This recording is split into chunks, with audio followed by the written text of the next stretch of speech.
어제 유대인의 선민사상 그리고 할례 이 모든 것들은 오히려 하나님의 은혜를 가로막는다라는 말씀을 드렸습니다. 그렇게 말씀을 드리면 이제 유대인들 입장, 우리야 그렇게 생각하지 않겠지만 이제 이 로마 교회에 유대인들이 있지 않습니까? 이 유대인들이 이렇게 얘기할 거 아니겠어요? 그러면 유대인이 된 것이 무슨 유익이 있느냐?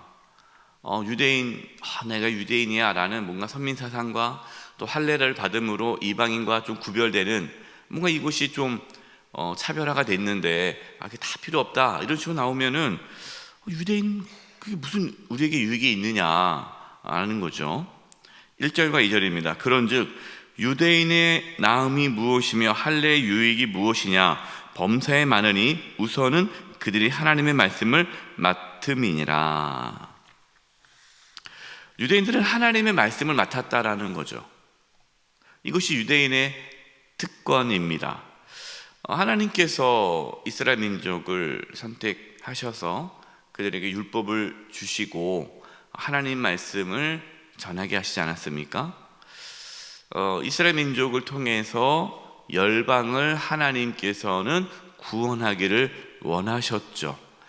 그러니까 유대 민족을 제사장의 나라로 삼아 주신 것, 여러분 그것이 특권이죠. 특권이자 또한 이스라엘 백성들의 사명이었습니다.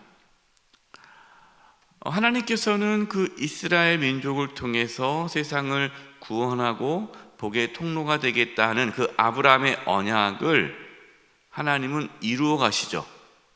누굴 통해서 그 언약이 이루어졌습니까? 예수 그리스도가 오심으로, 예수님이 오심으로 하나님의 구원의 그 약속, 언약이 성취된 것이에요. 그것만으로도 엄청난 은혜다라는 것이죠. 그러면 우리에게 있어서는 이 말씀이 어떤 의미로 다가올까요? 우리도 동일한 사명을 받았다라는 겁니다. 우리가 예수님을 믿음으로 구원을 받지 않았습니까? 그럼 예수님을 믿고 구원 받았다면 우리에게 좋은 게 뭐냐? 우리가 영원한 생명을 얻는 거죠.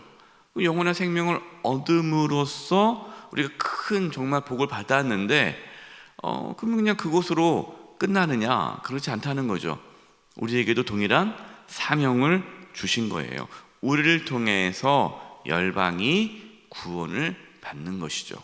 여러분 이것이 우리의 사명이자 그것이 특권입니다.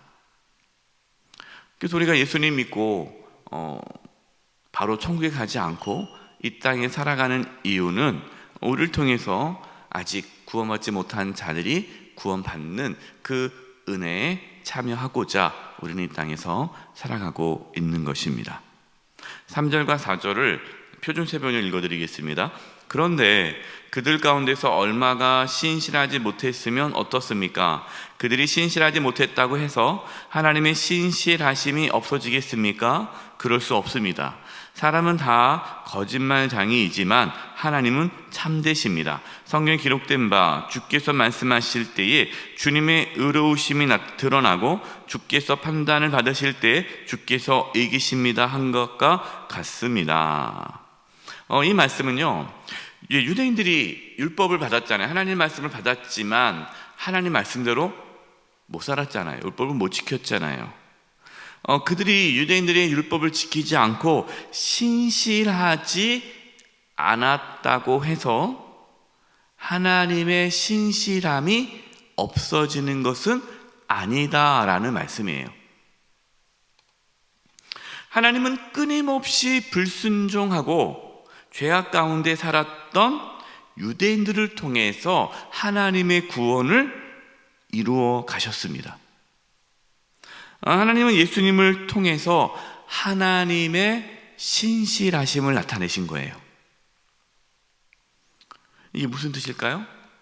이처럼 하나님은 신실하지 않은 우리를 통해서 하나님의 신실하심을 나타낸다라는 말씀입니다. 여러분, 세상 사람들은 교회를 비난하죠. 교회 다니는 사람들을 비난합니다. 물론 무조건 교회를 비난하시는 분들도 있어요.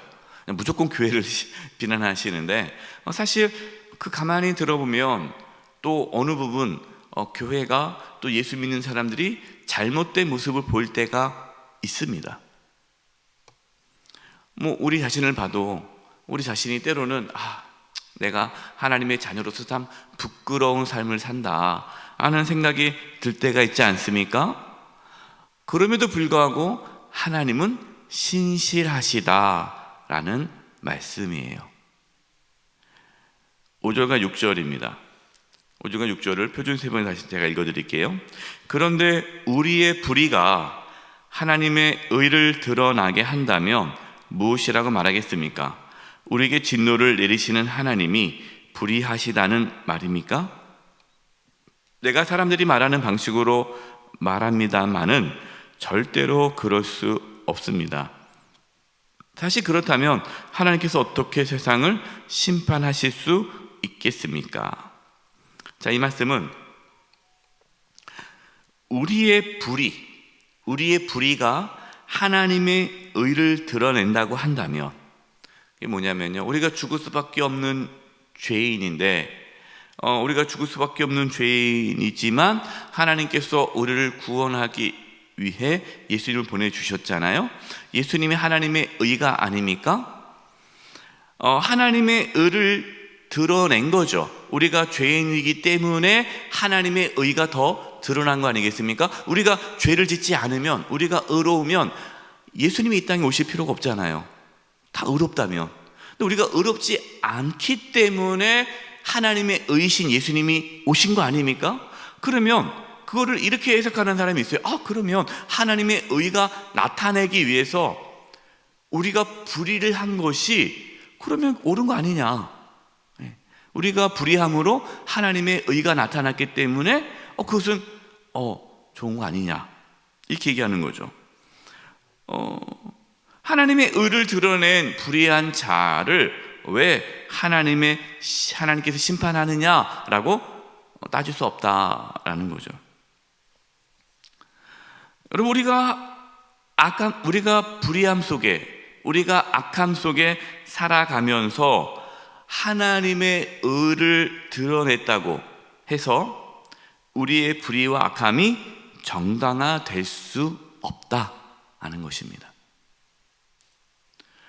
하나님께서 모든 것을 합력하여 선을 이루시지 않습니까? 하나님께서는 모든 것을 합력하여 선을 이루세요. 그렇다고 해서 그 모든 것 중에 우리의 죄악, 우리의 불의도 하나님은 합력하여 선을 이루시는데, 하나님의 선하심이 나타났다고 해서 우리가 불의하고 악을 행한 것이 정당화될 수는 없다라는 거죠. 따라서 여러분, 하나님의 신실하심으로 인해서 우리의 삶에 축복이 있는데, 우리의 삶에 축복과 은혜가 있다고 해서 내가 하나님 앞에 범죄하는 그 은밀한 죄와 악에 대해서 넘어가서는 안 된다라는 거예요. 하나님께서요, 우리를 불쌍히 여겨주시고 은혜를 부어주셔서 여기까지 왔는데, 그것이 하나님의 은혜인데 그 하나님의 은혜 안에 은밀히 숨어져 있는 그 죄에 대해서 하나님께서는 반드시 책망하신다라는 거예요. 그렇기 때문에 괜찮네 하고 넘어가지 말아라. 7절과 8절입니다. 표준 3번 읽어드릴게요. 또 나의 거짓으로 하나님의 참되심이 더욱 분명하게 드러나서 그분에게 영광이 돌아간다면 왜 내가 여전히 죄인으로 판정을 받아야 하느냐 하고 물을 수 있을 것입니다. 그러나 좋은 일이 생기라고 악한 일을 하자고 말할 수 있겠습니까? 사실 어떤 사람은 우리가 그런 말을 한다고 비방합니다. 그런 사람들은 심판을 받아야 마땅합니다. 우리가 하나님의 은혜와 긍휼로 구원을 받았다고 해서 죄를 지어도 상관이 없다라는 뜻은 아니다라는 거예요. 여러분, 우리가 의로운 삶을 살아서 우리가 하나님 말씀에 순종해서 구원받는 것은 아니죠? 여러분, 우리가 얼마나 큰 죄인입니까? 우리의 죄 때문에 예수님이 십자가에서 피 흘려 죽으심으로 우리가 구원을 받았습니다. 여러분, 믿으시죠? 이게 복음이에요. 하지만 그 복음이 우리의 죄악을, 악함을 변명해 주지 않는다라는 거예요. 일본 있잖아요. 우리가 뭐 다 죄인이지 뭐. 다 죄인이야. 괜찮아. 다 우리가 다 죄 용서 받았어. 우리가 죄인이니까 예수님께서 십자가 다 피 흘려 죽으신 거야. 그러니까 너무 그렇게 죄책감 갖지 마. 괜찮아. 다 그렇게 사는 거야. 이러면서 자기의 죄를 합리화하고 그냥 덮어두는 거예요. 하나님의 은혜로 그냥 내 죄를 그냥 팍 덮어버리는 거예요.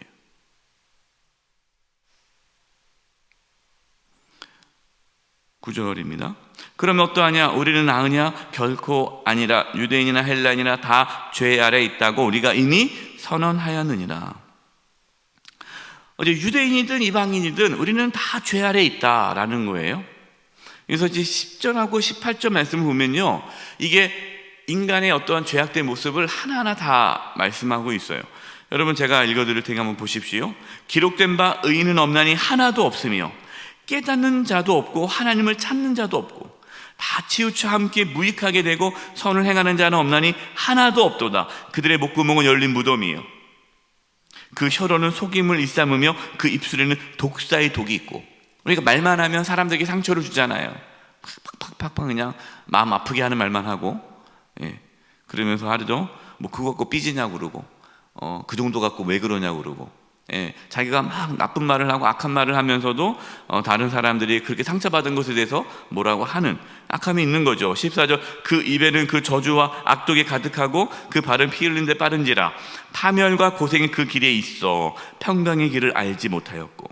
그러니까 우리의 삶에 뭐가 있습니까? 평강이 없는 거예요. 파멸과 고생의 길이 있어요. 18절, 그들의 눈앞에 하나님을 두려워함이 없느니라 함과 같으니라. 여러분, 예수님을 믿는 분들 중에요, 교회 다니시는 분들 중에요, 내가 구원받았다라고 말을 하지만 하나님을 두려워하지 않은 분들이 있어요.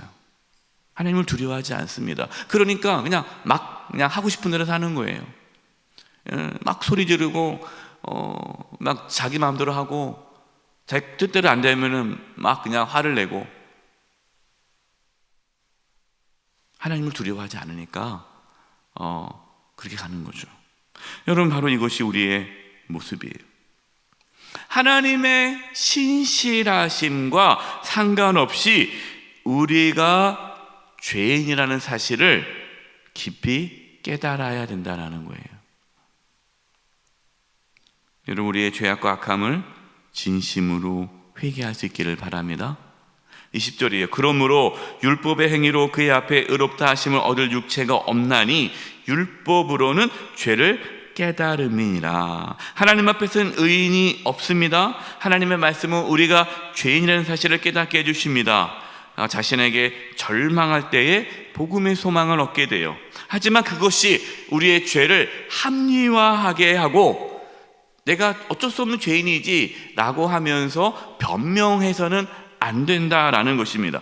진심으로 회개함으로 복음을 경험해야 한다라는 것을 말씀하고 있습니다. 여러분, 우리가 하나님 앞에 죄인임을 인정하면서도 또 그것이 나의 죄를 합리화하는, 변명하는 구실이 되지 않고 하나님 앞에 늘 겸손하게 회개하고 고백함으로 죄 사함의 은혜를 받아 하나님 말씀에 순종하며 살아가는 그 복음의 삶이 저와 여러분 가운데 있기를 간절히 축원드립니다. 합심해서 기도할 텐데요. 하나님, 우리가 하나님 앞에 죽을 수밖에 없는 죄인임을 깊이 깨닫게 해주시지만 또 그것이 나의 죄를 합리화하고 변명하지 않게 해주시고 늘 하나님 앞에 회개하면서 죄와 피 흘리기까지 싸울 수 있게 해주시옵소서. 예수님을 나의 주님으로 모시면서 하나님을 두려워하며 순종하며 살게 해 주시옵소서. 이 부분을 놓고 합심의 통성으로 기도드리겠습니다. 하나님 아버지 감사합니다. 죽을 수밖에 없는 저희들 하나님께서 인도해 주시고 구원해 주심을 감사합니다. 아버지, 내 안에 선한 것이 하나도 없습니다. 아버지 하나님, 죽을 수밖에 없는 죄인입니다. 아버지, 그러나 그것이 아버지 죄에 대한 변명과 합리화를 하지 않게 해주시옵소서. 죄와 필리까지 싸우게 하여 주시옵소서. 예수 그리스도의 보혈로 정결함을 받게 도와주시고 십자가의 은혜를 날마다 경험하게 도와주시옵소서. 예수님을 주님으로 모시며 살게 해주시옵소서. 하나님을 두려워하며 살게 하여 주시옵소서. 하나님 말씀에 순종하며 살아갈 수 있도록 역사하여 주시옵소서. 복음의 삶을 살아갈 수 있도록, 복음의 삶을 살아갈 수 있도록, 예수님을 주님으로 모시며 살아갈 수 있도록 주여 긍휼히 베풀어 주시고 역사하여 주시옵소서. 하나님 아버지, 우리 안에 선한 것이 하나도 없음을 고백합니다. 죽을 수밖에 없는 죄인임을 고백합니다. 날마다 십자가 앞에 나가게 도와주시고 예수 그리스도의 피를 의지하며 살게 해주시며 예수님을 주님으로 모시면서 살게 하여 주시옵소서. 복음의 삶을 살게 해주시옵소서. 우리의 죄를 합리화하거나 변명하거나 당연하게 여기지 않게 해주시고 죄와 필리까지 싸우는 거룩한 삶을 살아가도록 역사하여 주시옵소서. 예수님의 이름으로 기도드립니다. 아멘.